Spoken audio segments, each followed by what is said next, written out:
En la Confesión de Fe, el primer capítulo, el 6º párrafo, dice: el consejo completo tocante a todas las cosas necesarias para su propia gloria y para la salvación, fe y vida del hombre está expresamente expuesto en las Escrituras, o se puede deducir de ellas por buena y necesaria consecuencia.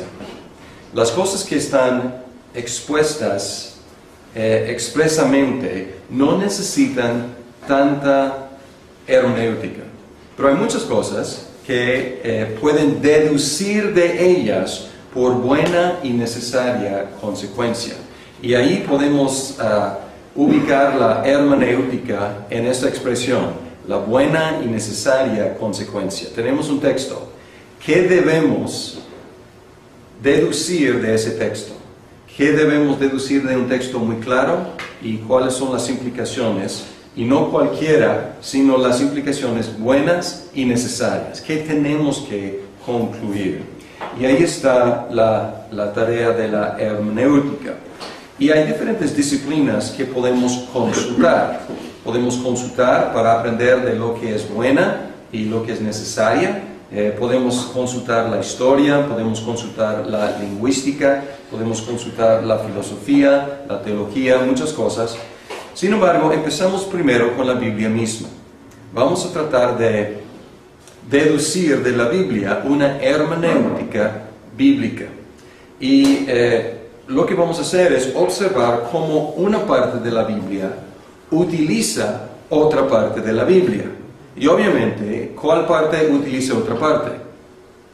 El Nuevo Testamento utiliza el Antiguo Testamento. No puede ser al revés, obviamente, por cuestiones cronológicas. Entonces vamos a observar cómo utiliza el Nuevo Testamento al Antiguo Testamento y tratar de deducir algunos principios hermenéuticos que la misma Biblia ejemplifica.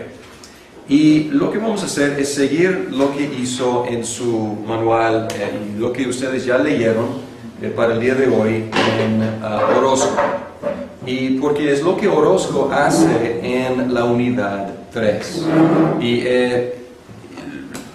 voy a estar repitiendo, básicamente siguiendo su argumento, pero creo que vale la pena porque es importante tratar de establecer una hermenéutica que realmente está de acuerdo con la misma Biblia, de cómo interpreta la Biblia a la Biblia. Primero, antes de hacer eso, quiero hablar un poquito de algo que tocamos en otro curso, pero vale la pena asentar lo que es la Biblia, que estamos estudiando. Los judíos, básicamente queremos preguntar cuál es la Biblia de Jesús y cuál es la Biblia de los judíos y los apóstoles. Los judíos reconocieron 22 libros de la Biblia que corresponden exactamente a los 39 libros de nuestro Antiguo Testamento. Los que están en hebreo saben que el arreglo, el orden es diferente y ellos tienen algunos libros juntos que nosotros separamos, pero su división es otra, pero son los mismos libros. Y en el Nuevo Testamento hay citas directas de 16 de los 22 libros en su Tanakh, en el Antiguo Testamento de los judíos. Y posiblemente, es difícil saber con exactitud, pero posiblemente hay referencia, alusión a los 22 libros de su canon. Y el Nuevo Testamento nunca cita ni hace referencia a ningún libro de los 15 de la apócrifa. Entonces en el Nuevo Testamento no hay citas de la apócrifa, de los libros apócrifos. La verdad es que nosotros no podemos regresar en la historia y determinar cómo los judíos, qué principios los judíos utilizaron para determinar los libros de su canon. Entonces, lo más sabio sería simplemente recibir el libro que ellos nos han entregado y que está ratificado por el uso del Señor Jesucristo y también los apóstoles.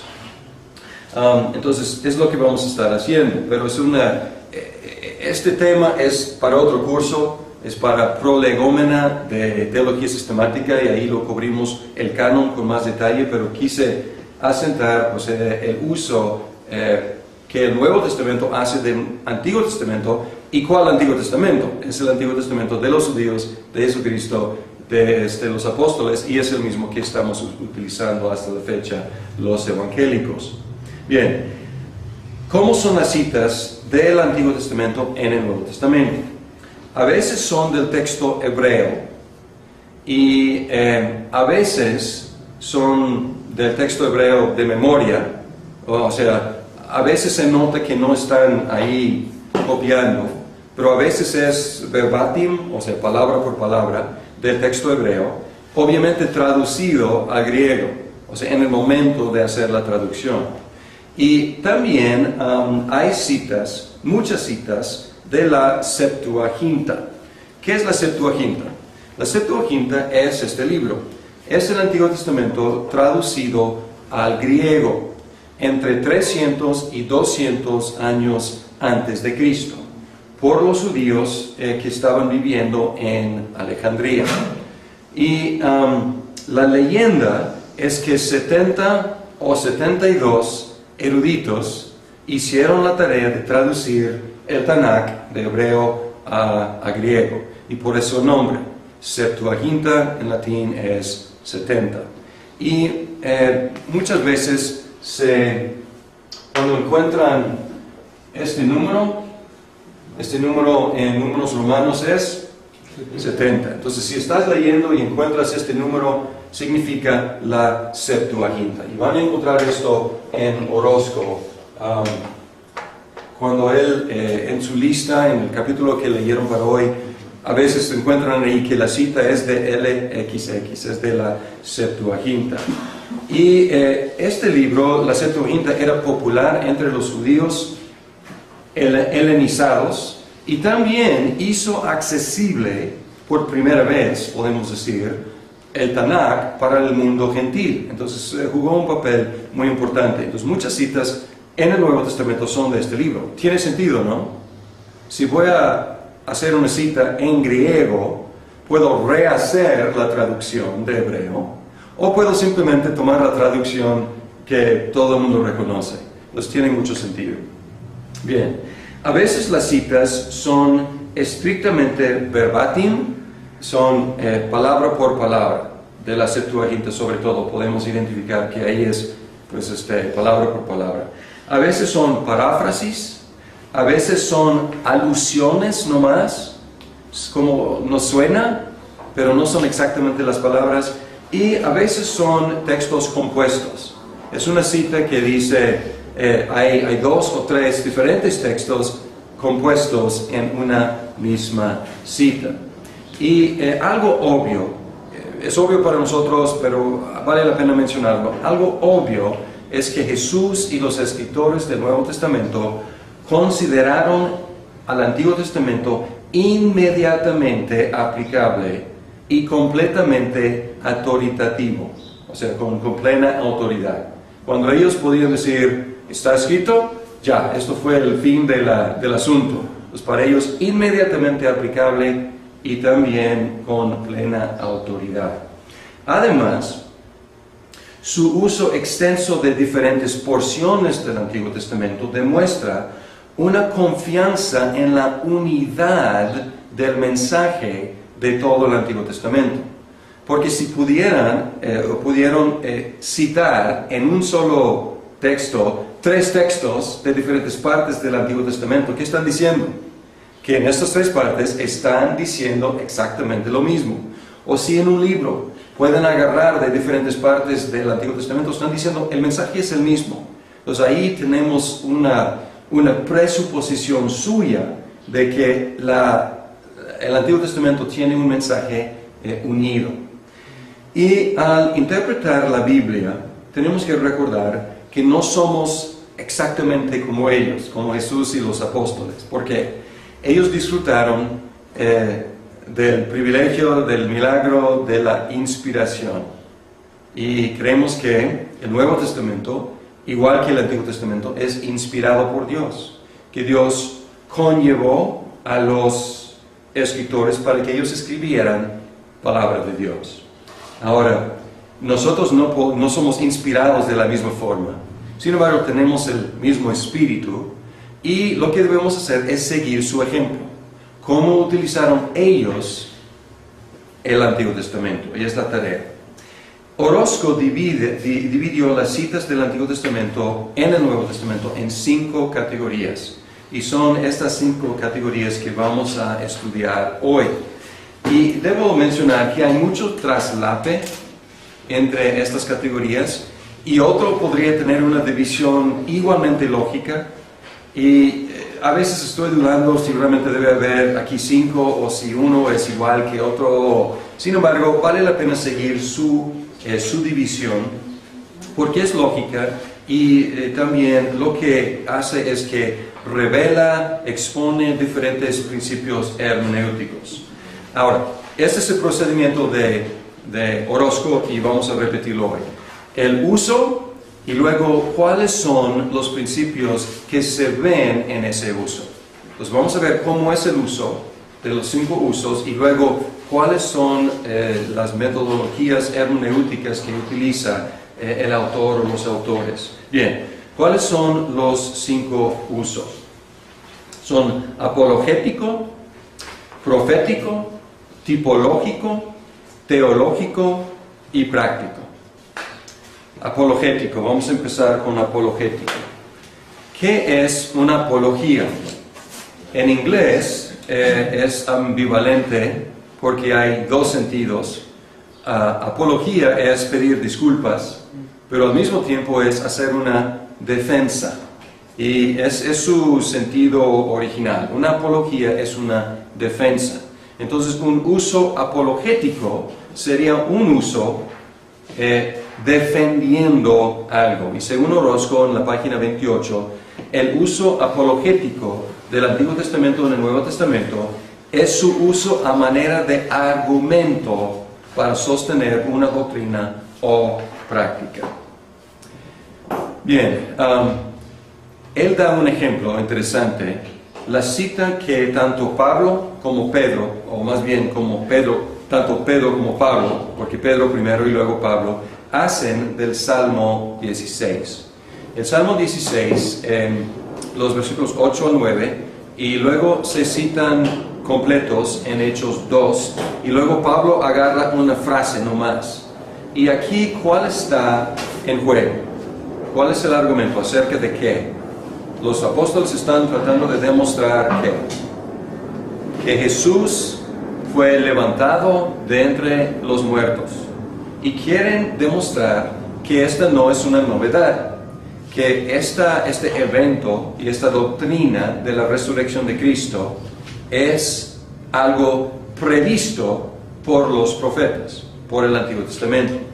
Voy a leer el Salmo 16 y aquí estoy usando Reina Valera 95, y en este curso ustedes saben que en esta iglesia muchas veces usamos la Nueva Versión Internacional. Sin embargo, para estudios como este es mejor utilizar una traducción un poco más, no sé si la palabra sea literal, pero un poco más apegada al texto de hebreo y de griego. La Reina Valera es una de estas. También la Biblia de las Américas es también un ejemplo de una traducción un poco más apegada, no tan leíble, no tan accesible. Por eso hay otro uso para la Nueva Versión Internacional que es buenísima para lectura pública, para estudio en la iglesia. Pero aquí estoy usando Reina Valera 95, aunque cambié la palabra Jehová al Señor. Hay una Reina Valera 97-98, pero no está en línea. Entonces tiene, en lugar de Jehová, tiene Señor. Entonces quité ese nombre y puse lo que está usándose más es como estándar ahora, Señor, con todas mayúsculas para referirse a Yahvé. Bien, Salmo 16 dice: al Señor he puesto siempre delante de mí, porque está a mi diestra, no seré conmovido. Se alegró por tanto mi corazón y se gozó mi alma. Mi carne también descansará confiadamente, porque no dejarás mi alma en el Seol, ni permitirás que tu santo vea corrupción. Me mostrarás la senda de la vida, en tu presencia hay plenitud de gozo, delicias a tu diestra para siempre. Y luego, Pedro, predicando en Pentecostés, dice, pues David dice de él, ¿de quién? De Jesús, veía al Señor siempre delante de mí, porque está a mi diestra, no seré conmovido. Por lo cual mi corazón se alegró y se gozó mi lengua, y aún mi carne descansará en esperanza. Porque no dejarás mi alma en el Hades, ni permitirás que tu santo vea corrupción. Me hiciste conocer los caminos de la vida, me llenarás de gozo con tu presencia.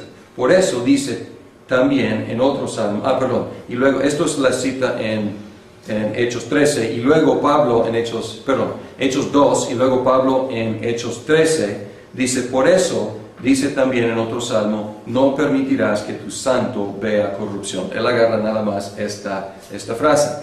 Leí aquí las dos columnas porque la segunda columna es verbatim, es palabra por palabra de la Septuaginta. Y la primera columna es la traducción en castellano del hebreo. Y pueden ver que son casi iguales. Y menciono esto porque para darles confianza en la Septuaginta. O sea, para demostrar que realmente es una buena traducción y el resultado es el mismo. Bien. Pero también quiero que vean aquí el argumento. Está diciendo, sobre todo, no dejarás mi alma en el Seol, ni permitirás que tu santo vea corrupción. Y luego, analizando el argumento de Pedro, el argumento que él hace de vamos al texto, en Hechos capítulo 2, porque nada más puse la cita, pero él alrededor, antes y después, hace su argumento. Y en Hechos 2 dice en el versículo 29, después de hacer la cita, él dice, varones hermanos, se os puede decir abiertamente acerca del patriarca David, que murió y fue sepultado, y su sepulcro está entre nosotros hasta el día de hoy. Entonces, su primer argumento es decir que la cita, el Salmo 16, no le queda muy bien a David. ¿Por qué? Porque David está en el sepulcro. ¿Y su cuerpo? ¿Qué pasó con su cuerpo? Se descompuso. Entonces, aunque David habla en primera persona, no le queda muy bien ese salmo. Y luego, en el versículo 30, dice, pero siendo profeta, y sabiendo que Dios le había asegurado con juramento que su descendencia, en cuanto a la carne, haría surgir al Cristo para que se sentase en su trono. Pero aquí en la primera frase dice, siendo profeta. Y aquí Pedro hace una declaración que los judíos habrían aceptado, pero no lo defiende. Simplemente declara que David fue rey y declara aquí que también fue profeta, no fue sacerdote. Ahí se metió en problemas Saúl, ¿se acuerdan? Sí. Pero David no. O sea, David jugó dos papeles de dos oficios, pero solamente dos porque los tres no le pertenecían, ¿no? Bien, los tres son reservados para Cristo, que es profeta, sacerdote y rey. Bien, pues aquí dice es profeta. Entonces, lo que escribe, lo que dice, puede estar refiriéndose a algo más, algo al futuro. Y también dice, sin citar ningún texto, afirmó la creencia sólida en David como el progenitor del Mesías. Es lo que dice en el versículo 30. Dice, en cuanto a la carne, haría surgir al Cristo para que se sentase en su trono. Y aquí es todo un complejo de promesas en el Antiguo Testamento que tienen que ver con el rey davídico, el Mesías davídico. Y no cita ningún texto porque en su contexto no era necesario. Hablando con los judíos, no había que hacer una apología de ese punto. Todos sabían eso. Y luego sigue en 31, dice, viéndolo de antemano habló de la resurrección de Cristo, que su alma no fue dejada en el Hades, ni su carne vio la corrupción. Y aquí traduce Seol por Hades. Es una unas palabras interesantes que valdrían la pena estudiar. Y en 32 dice, a este Jesús resucitó Dios, de lo cual todos somos testigos. Entonces ahora él dice que lo que no le quedó bien a David, y David siendo profeta, sí le queda a otro, que es hijo de David, descendiente de David, sí le queda porque Jesús no quedó en la tumba. Entonces su argumento no es muy complicado, pero tiene que descartar la aplicación a David, hacer la conexión entre David y Jesús, y luego demostrar que el texto realmente sí le queda a Jesús. Y luego en Hechos 13, Pablo también cita este texto, muy brevemente, y hace un uso casi igual, pero su argumento es un poco diferente. 13:34 dice, pues declara que ha resucitado, y luego en 34, y en cuanto a que le levantó de los muertos para nunca más volver a corrupción, lo dijo así, os daré las misericordias fieles de David. Por eso dice también en otro salmo, no permitirás que tu santo vea corrupción. Porque a la verdad David, habiendo servido a su propia generación según la voluntad de Dios, durmió y fue reunido con sus padres y vio corrupción. Mas aquel a quien Dios levantó no vio corrupción. Tened pues entendido, varones hermanos, que por medio de él se os anuncia perdón de pecados. Entonces vamos a ver. Él hace una cita para hacer la conexión que Pedro solamente afirmó. La cita es de Isaías 55:3 y es donde dice, os daré las misericordias fieles de David. Pues aquí está haciendo la conexión explícita, interpretando Isaías, para decir que sí hay una conexión profética o profetizada entre David y Jesús como heredero de las promesas. En otras palabras, ¿quién es el heredero de todas las promesas hechas a David? Jesús. Y luego él se enfoca en una de las promesas hechas a David, que es que no vería corrupción y que su alma no estaría dejada en el Hades o en el Seol. Y es lo que dice, otra vez, el mismo argumento de Pedro, ¿no? ¿Dónde está David? ¿Dónde está su cuerpo? Pues está en la tierra. Y después de 1000 años, pues ya polvo, completamente descompuesto. Entonces no tenía referencia a David, y luego sí tiene referencia a la experiencia de Jesús. Muy similar, casi igual el argumento de los dos. Bien, ¿qué podemos discernir? ¿Qué podemos ver qué principios utilizaban los apóstoles Pedro y Pablo? Y son dos principios que menciona Orozco, que él discierne en este uso apologético. Primero, él habla de un principio monosentido. Creo que él no usa esa palabra, yo creo que inventé esa palabra, pero él enfatiza muchísimo durante todo este libro que hay un solo significado en el texto, cada texto. Y es lo que ya vimos, creo que hace 8 días, es lo que la confesión de fe dice. Y en la confesión de fe está tratando de descartar ¿qué? Cuatripartita, la interpretación medieval.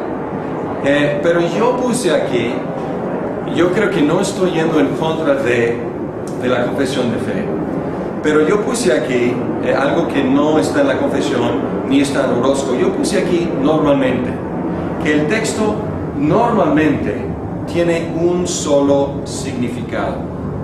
Ahora, ¿por qué puse normalmente? Porque a veces podemos ver que a propósito, y sin meterle nada de fuera, a propósito, el texto puede tener dos referencias, pero es normalmente, y debemos clavarnos en este principio, normalmente el texto tiene un solo significado. Déjenme darles un ejemplo. En general, en el Evangelio de Juan, parece que a veces hay una jugada de palabras que pueden tener dos significados. Tienen que nacer anocen. ¿Qué significa anocen? Tienen que nacer, anocen significa de arriba o desde arriba o de nuevo. Entonces tenemos que nacer desde arriba o tenemos que nacer de nuevo. Y es difícil decidir entre los dos significados, y hay buenos argumentos de los dos lados. Posiblemente, no digo que con certeza, posiblemente Juan escogió una palabra que tiene una doble referencia. Posiblemente, tenemos que nacer de nuevo, pero ¿de dónde? De arriba, desde arriba. Puede ser, no estoy diciendo que tiene que ser, pero posiblemente. Y si es así, no estamos haciendo eisegesis, no estamos metiendo dos significados, es algo que el texto mismo indica. Es un ejemplo, y quizás no el mejor ejemplo porque es ambiguo, pero por eso puse normalmente, porque yo estoy abierto a que puede haber, pero con mucho cuidado, porque queremos evitar estar diciendo, pues el texto significa A, B y C, cuando realmente está enfocándose solamente en un punto aquí. Bien, ¿cómo dedujo Orozco este principio aquí? Del uso que Pablo y Pedro utilizan o hacen del Salmo 16. ¿Alguna idea? ¿Cómo dedujo de lo que acabamos de ver de Salmo 16 y Hechos este principio? Bueno, al parecer lo que está diciendo es por el principio de separación del tiempo tan grande no puede significar algo diferente para el público original que para lo que está diciendo es, básicamente, ciertos eventos aparecen simultáneos cuando su cumplimiento vemos que estaban separados por el tiempo. El profeta no tuvo ni dio indicación de que esto fuera así, no sé. Sí, esto es lo que él llama monodimensional, la perspectiva de es cosa que vamos a ver en otro lado. Pero es cierto, o sea, que ellos no podían contemplar, es algo que más vamos a mencionar, el lapso de tiempo entre la profecía y su cumplimiento. Ajá. También yo creo que siendo profecías era lo que el pueblo esperaba, el cumplimiento, independientemente del tiempo que tuviera que pasar. Okay. Entonces, con la presencia de Cristo estaba viendo que ahora sí que estaban encontrando el sentido a todas las profecías que durante muchos años pues allí estaban, sabían que era palabra de Dios, sabían que era verdad, pero no la veían materializada. Muy bien, ok, perfecto. Y además, vamos a pensar en esto monosentido. Piensen en la aplicación de los dos. ¿Qué decían? No se aplica a David, sino que se aplica a Cristo. Y ahí está deduciendo la idea de un monosentido. Está diciendo que no es referencia a David y a Cristo. Está diciendo, es referencia a Cristo, porque no se aplica con David. Y si quisiéramos tratar de aplicarlo a David, no tiene sentido, porque ¿dónde está David? Está en el sepulcro. Entonces tiene un sentido, y el sentido correcto y único es a Cristo y la resurrección. Y el principio cristológico, cosa que vimos en Martín Lutero, toda la Biblia apunta a Cristo y su obra redentora. Es un principio que vamos a ver muchas veces, pero la Biblia, ¿cuál es el tema de la Biblia? Es Jesucristo. Y vemos esto que inmediatamente, muy directamente, los apóstoles citan el Antiguo Testamento y ¡pum!, directamente a Cristo y lo que toca su obra redentora. Entonces este es el uso apologético. El uso profético, según Orozco, el uso profético del Antiguo Testamento en el Nuevo Testamento es su uso para demostrar que la promesa dada en el Antiguo ha sido cumplida en el Nuevo. Ahora, obviamente, lo que acabamos de ver en Salmo 16 es uso apologético, pero también es uso ¿qué? Profético, obviamente. Entonces, como digo, puede haber traslape y estas categorías no son herméticas. Hay mucho traslape. Pero para pues un propósito didáctico, Orozco dividió en estos diferentes, para ver diferentes facetas. Bien, entonces, uso profético, y él usa como ejemplo el Elías por venir en el Antiguo Testamento. Y él une 3 diferentes referencias en 3 diferentes partes, 2 de Malaquías y 1 de Isaías. Y vamos a ver cómo ligó, o por qué ligó estos 3 versículos. El primer versículo dice, Malaquías 4:5. Yo os envío al profeta Elías antes que venga el día del Señor grande y terrible. Entonces, Malaquías 4. Antes, en Malaquías 3, dice, yo envío mi mensajero para que prepare el camino delante de mí. Y vendrá súbitamente a su templo el Señor a quien vosotros buscáis, y el ángel del pacto a quien deseáis vosotros. Ya viene, ha dicho el Señor de los ejércitos. Y aquí, en uno dice que es Elías, y el otro dice que es mi mensajero. Pero parece que está hablando del mismo evento, ¿no?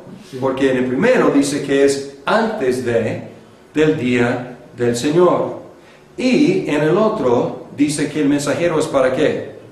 Preparar el camino. Entonces, parece que está hablando del mismo mensajero que prepara, y el mismo evento, la llegada del Señor. Y luego en Isaías, voz que clama en el desierto, preparad un camino al Señor, nivelad una calzada en la estepa a nuestro Dios. ¿Qué tiene que ver este versículo, o qué tiene en común con Malaquías? Preparar el camino. ¿Preparar el camino para quién? Para el Señor. Entonces, aquí estamos viendo 3 textos que parecen estar hablando del mismo tema. Y son precisamente, tenemos una ayuda, porque son precisamente los textos que el Nuevo Testamento une para hablar de esta cuestión del Elías que iba a venir. Pero podríamos haber relacionado sin la ayuda del Nuevo Testamento, ¿no? Por la similitud del tema. Pero en el Nuevo Testamento estos textos se citan. Y vamos a ver cómo se utilizan estos textos en el Nuevo Testamento. Marcos 1, 2 y 3. Empieza con estos textos básicamente. Y lo que hace es que une 2 de los 3 textos, Malaquías 3 e Isaías 40, en una sola cita compuesta, como refiriéndose a la misma persona. Y dice aquí, principio del Evangelio, versículo 1, principio del Evangelio de Jesucristo, Hijo de Dios, como está escrito en Isaías el profeta, he aquí, yo envío mi mensajero delante de tu faz, el cual preparará tu camino, voz de uno que clama en el desierto, preparad el camino del Señor, haced derechas sus sendas. Apareció Juan bautizando en el desierto. Y aquí un texto o una cita compuesta, y algunos se preocupan porque cita a ¿cuál profeta? Menciona solamente a Isaías, ¿no? Sin embargo, cita a Malaquías y luego Isaías. Y a veces vamos a ver esa flexibilidad, y a lo mejor con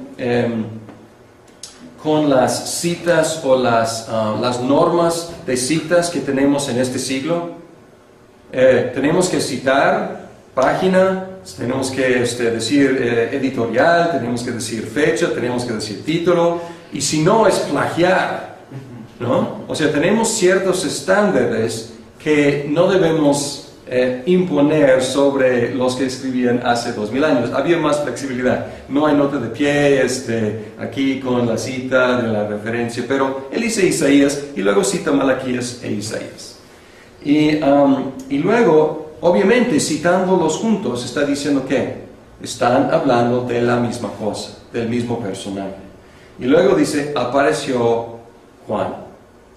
Y no dice explícitamente que Juan el Bautista es ese que iba a preparar el camino, pero con la juxtaposición nos da la idea de qué es lo que quiere decir. Y luego Jesús cita el texto de Isaías explícitamente en Mateo 11, 10 y 14. Están hablando de Juan el Bautista y en el versículo 10 dice: porque hablando de Juan, es de quien está escrito: he aquí que yo envío mi mensajero delante de tu faz, el cual preparará tu camino delante de ti. Entonces está diciendo Jesús que el texto de Malaquías sí tiene que ver con Juan el Bautista. Y luego el 14 dice: y si quieres recibirlo, él es Elías, el que había de venir. Entonces ahí declaró contundentemente que es el Elías. Entonces aquí citó Isaías e hizo alusión a Malaquías. Entonces Marcos unió Malaquías 3 e Isaías 40.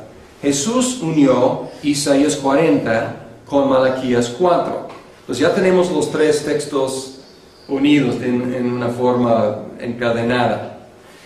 Y luego Juan el Bautista parece romper dos de los textos, porque él dice en Juan, cuando están preguntándole quién es, en Juan 1, si es Elías, ¿quién eres? Para que le demos una respuesta a los que nos enviaron. ¿Qué dices de ti mismo? Dijo: yo soy la voz de uno que clama en el desierto, enderezar el camino del Señor, como dijo el profeta Isaías. Entonces él sí te identifica con Isaías 40. Sin embargo, en 21 dice, y preguntaron: ¿qué pues? ¿Eres tú Elías? Dijo: no lo soy. Entonces parece que está ahora separando Malaquías 4 de Isaías 40. Entonces es quizás un pequeño problema. Sin embargo, ya tenemos la interpretación definitiva de Jesús y podemos pensar que hay posibilidades de esta respuesta de Juan. Posiblemente dos posibilidades. Una posibilidad es que él no entendió la amplitud de su papel. Puede ser que Juan mismo entendió que él era la voz en el desierto clamando y preparando el camino, pero él mismo no había hecho la liga. Jesús hace la liga ¿cuándo? Después, o sea, cuando Juan es ya arrestado y entonces encarcelado, entonces luego Jesús hace la conexión. Entonces puede ser que Juan mismo no entendió la amplitud de su papel como el Elías, o puede ser que Juan entendió muy bien y él quería negar una creencia popular de Elías reencarnado, porque había esa creencia y él quería decir: lo que ustedes están pensando, el Elías que ustedes están mencionando, no lo soy. Puede ser eso. Pero en fin, es obvio que la profecía acerca de Elías se cumplió en Juan el Bautista. Ahora, vamos a tratar de discernir algunos principios hermenéuticos de ese uso profético. La profecía presupone una continuidad en el plan de Dios, una relación promesa-cumplimiento que se desarrolla históricamente. Esto tiene que ser la presuposición, porque si no se puede hacer ninguna conexión, no tendría sentido hacer ninguna conexión entre Antiguo y Nuevo. Y el principio que ya hemos visto, que las Escrituras interpretan las Escrituras. En este caso, conectando tres versículos del Antiguo Testamento con tres referencias tres en el Antiguo con tres en el Nuevo. Y así podemos discernir cuál es la enseñanza bíblica. Y es lo que hicimos, relacionamos tres en el Antiguo Testamento que suenan. ¿Quién será este mensajero? Pues el mensajero se menciona en Isaías, otro mensajero se menciona en Malaquías. ¿Será el mismo? Entonces ahí estamos inmediatamente haciendo ¿qué? Usando interpretación de escritura. Y estamos diciendo, ¿quién fue primero, Isaías o Malaquías? Isaías. Posiblemente Malaquías viene después, pero posiblemente nos va a dar más luz. No solamente sabemos que alguien viene para preparar el camino, sabemos quién es. Es el Elías que iba a venir. Y luego 3 referencias en el Nuevo Testamento para tener la enseñanza completa de quién es Juan el Bautista. La analogía de la fe. Ya hemos mencionado, hace 8 días mencionamos la analogía de la fe, es que tenemos que interpretar cada texto de acuerdo a la teología bíblica que enseña la Biblia. ¿La Biblia enseña reencarnación? No, para nada. Entonces, la idea de un Elías reencarnado podría ser posiblemente una interpretación de ciertos textos. Pero no es una interpretación que va de acuerdo con la analogía de la fe. Entonces aquí vemos una aplicación específica de este principio. Y aquí es lo que mencionaron Isaí y Pedro sobre la perspectiva de los profetas, que Orozco llama monodimensional. No estoy muy seguro de monodimensional. Yo creo que podríamos llamarlo horizontal también, porque los profetas están viendo hacia el futuro, pero yo creo que monodimensional es que no pueden subir y tener 2 puntos de referencia. Tienen su punto de referencia, por eso es monodimensional. Y no pueden ver o sea, si estás viendo horizontalmente, a veces no podemos discernir distancias, ¿no? Pues en el desierto o en el mar muchas veces hay estas ¿cómo se dice? Ilusiones, sí, espejismos, ¿no? O sea, porque ya no puedes detectar, y a veces cuando estás manejando en una carretera tampoco, o sea, si es todo horizontal, no puedes detectar distancias. Y así es la idea. No les permitió ver la amplitud o la longitud del cumplimiento de las profecías. Decirlo positivamente, y a lo mejor es como debemos decirlo, porque esto es como decir lo que no pudieron hacer. Decirlo positivamente, podemos afirmar que el cumplimiento puede ser más grande que los mismos profetas imaginaban, porque no podían ver la longitud ni la amplitud. Y aquí la misma Biblia menciona esta perspectiva de los profetas. En Primera de Pedro 1, 10 y 11, dice: acerca de esta salvación investigaron y averiguaron diligentemente los profetas que profetizaron acerca de la gracia destinada a vosotros, escudriñando qué persona y qué tiempo indicaba el Espíritu de Cristo que estaba en ellos, el cual anunciaba de antemano los sufrimientos de Cristo y las glorias que vendrían tras ellos. Entonces, ¿qué está diciendo? Los profetas que tenían el Espíritu profetizando, ellos mismos estaban diciendo ¿qué querrá decir? O más bien, ¿a quién se refiere? ¿Cómo será? Ellos mismos quisieran saber, porque no podían ver desde su perspectiva el cumplimiento. Por eso el cumplimiento puede ser mayor que un profeta podría haber imaginado. Por eso, y lo mencioné hace 8 días, no estamos restringidos a lo que un profeta podría haber imaginado, porque su perspectiva es limitada. Entonces el cumplimiento puede ser mayor. ¿Ok? Entonces aquí son 4 principios que podemos discernir del uso profético del Antiguo Testamento. A veces cuando encuentran este número en números romanos es 70. Entonces, si estás leyendo y encuentras este número, significa la Septuaginta. Y van a encontrar esto en Orozco. Cuando él, en su lista, en el capítulo que leyeron para hoy, A veces se encuentran ahí que la cita es de LXX, es de la Septuaginta. Y este libro, la Septuaginta, era popular entre los judíos helenizados y también hizo accesible por primera vez, podemos decir, el Tanakh para el mundo gentil. Entonces jugó un papel muy importante. Entonces muchas citas en el Nuevo Testamento son de este libro. Tiene sentido, ¿no? Si voy a hacer una cita en griego, puedo rehacer la traducción de hebreo, o puedo simplemente tomar la traducción que todo el mundo reconoce. Pues tiene mucho sentido. Bien, a veces las citas son estrictamente verbatim, son palabra por palabra.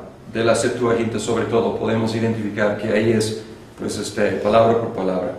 A veces son paráfrasis, a veces son alusiones nomás, como nos suena, pero no son exactamente las palabras, y a veces son textos compuestos. Es una cita que dice, hay 2 o 3 diferentes textos compuestos en una misma cita. Y algo de la Biblia de Jesús, y cuál es la Biblia de los judíos y los apóstoles. Los judíos reconocieron 22 libros de la Biblia que corresponden exactamente a los 39 libros de nuestro Antiguo Testamento. Los que están en hebreo saben que el arreglo, el orden es diferente y ellos tienen algunos libros juntos que nosotros separamos, pero su división es otra, pero son los mismos libros. Y en el Nuevo Testamento hay citas directas de 16 de los 22 libros en su Tanakh, en el Antiguo Testamento de los judíos. Y posiblemente, es difícil saber con exactitud, pero posiblemente hay referencia, alusión a los 22 libros de su canon. Y el Nuevo Testamento nunca cita ni hace referencia a ningún libro de los 15 de la apócrifa. Entonces en el Nuevo Testamento no hay citas de la apócrifa, de los libros apócrifos. La verdad es que nosotros no podemos regresar en la historia y determinar cómo los judíos, qué principios los judíos utilizaron para determinar los libros de su canon. Entonces, lo más sabio sería simplemente recibir el libro que ellos nos han entregado y que está ratificado por el uso del Señor Jesucristo y también los apóstoles. Entonces, es lo que vamos a estar haciendo, pero este tema es para otro curso, es para prolegómena de teología sistemática y ahí lo cubrimos el canon con más detalle, pero quise asentar pues, el uso que el Nuevo Testamento hace del Antiguo Testamento. ¿Y cuál Antiguo Testamento? Es el Antiguo Testamento de los judíos, de Jesucristo, de los apóstoles, y es el mismo que estamos utilizando hasta la fecha los evangélicos. Bien, ¿cómo son las citas del Antiguo Testamento en el Nuevo Testamento? A veces son del texto hebreo y a veces son del texto hebreo de memoria, o sea, a veces se nota que no están ahí copiando, pero a veces es verbatim, o sea, palabra por palabra, del texto hebreo, obviamente traducido al griego, o sea, en el momento de hacer la traducción. Y también hay citas, muchas citas, de la Septuaginta. ¿Qué es la Septuaginta? La Septuaginta es este libro. Es el Antiguo Testamento traducido al griego entre 300 y 200 años antes de Cristo por los judíos que estaban viviendo en Alejandría. Y la leyenda es que 70 o 72 eruditos hicieron la tarea de traducir el Tanakh de hebreo a griego, y por eso el nombre. Septuaginta en latín es 70. Y mucha historia, podemos consultar la lingüística, podemos consultar la filosofía, la teología, muchas cosas. Sin embargo, empezamos primero con la Biblia misma. Vamos a tratar de deducir de la Biblia una hermenéutica bíblica. Y lo que vamos a hacer es observar cómo una parte de la Biblia utiliza otra parte de la Biblia. Y obviamente, ¿cuál parte utiliza otra parte? El Nuevo Testamento utiliza el Antiguo Testamento. No puede ser al revés, obviamente, por cuestiones cronológicas. Entonces vamos a observar cómo utiliza el Nuevo Testamento al Antiguo Testamento y tratar de deducir algunos principios hermenéuticos que la misma Biblia ejemplifica. Y lo que vamos a hacer es seguir lo que hizo en su manual y lo que ustedes ya leyeron para el día de hoy en Orozco. Y porque es lo que Orozco hace en la unidad 3. Y voy a estar repitiendo, básicamente siguiendo su argumento, pero creo que vale la pena porque es importante tratar de establecer una hermenéutica que realmente está de acuerdo con la misma Biblia, de cómo interpreta la Biblia a la Biblia. Primero, antes de hacer eso, quiero hablar un poquito de algo que tocamos en otro curso, pero vale la pena asentar lo que es la Biblia, que estamos estudiando. Los judíos, básicamente queremos preguntar cuál es la Biblia.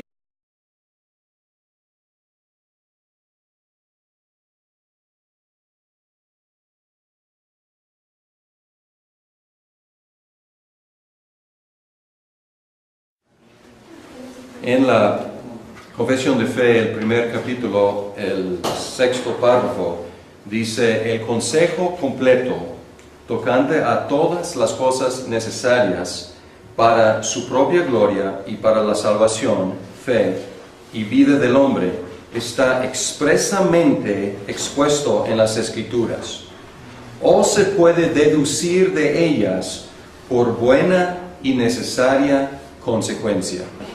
Las cosas que están expuestas expresamente no necesitan tanta hermenéutica, pero hay muchas cosas que pueden deducir de ellas por buena y necesaria consecuencia. Y ahí podemos ubicar la hermenéutica en esta expresión, la buena y necesaria consecuencia. Tenemos un texto. ¿Qué debemos deducir de ese texto? ¿Qué debemos deducir de un texto muy claro? ¿Y cuáles son las implicaciones? Y no cualquiera, sino las implicaciones buenas y necesarias. ¿Qué tenemos que concluir? Y ahí está la tarea de la hermenéutica. Y hay diferentes disciplinas que podemos consultar. Podemos consultar para aprender de lo que es buena y lo que es necesaria. Podemos consultar la